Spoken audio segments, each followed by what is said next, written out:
So this example question is another half cell stoich. It's slightly different from the one that we saw because this time we're given the mass of the metal that we're plating, and we're asked to solve for the time that's required. Okay, same steps though. We want to begin with a balanced reaction equation and then convert the amount of our given substance, which this time is the solid copper, convert that into moles.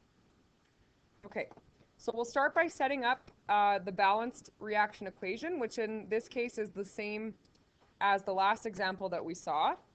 We've got solid copper forming from copper 2 ions. So we've got Cu2 plus ions plus 2 electrons.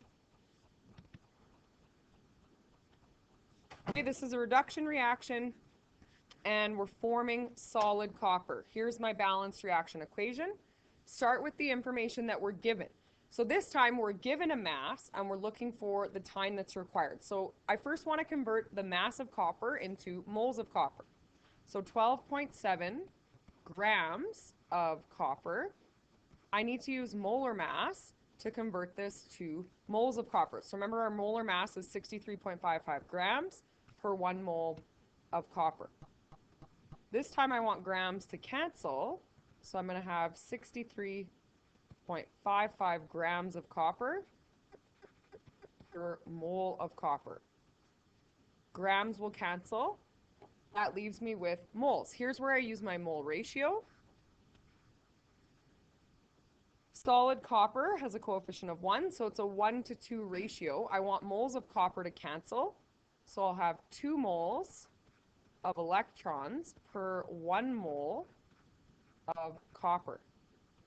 Moles of copper cancel. Now I have moles of electrons. Remember that ultimately we're trying to solve for time. This is where I can use Faraday's constant. So 9.65 times 10 to the 4 coulombs per mole of electron. I can cancel out the moles of electrons using Faraday's constant, and then I can use the current to convert that to time. So 9.65 times 10 to the 4 coulombs over 1 mole of electrons. Moles of electrons cancel. Now I need to cancel out coulombs and convert that to seconds. So remember that current, the 2 amps, can also be written as 2 coulombs per second. Coulomb per second is the same thing as amps. I'm canceling out coulombs, so I want to write this as 1 second per 2 coulombs. Coulombs cancel, and we end up with an answer of,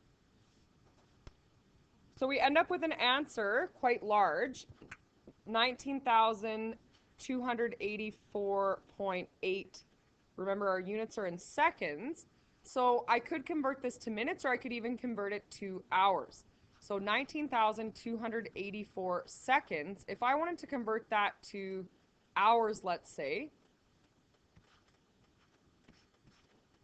I use my ratio between seconds and hours. So for every 1 hour, we have 3,600 seconds. So times this by 1 over 3,600. And we get an answer of 5.36 hours.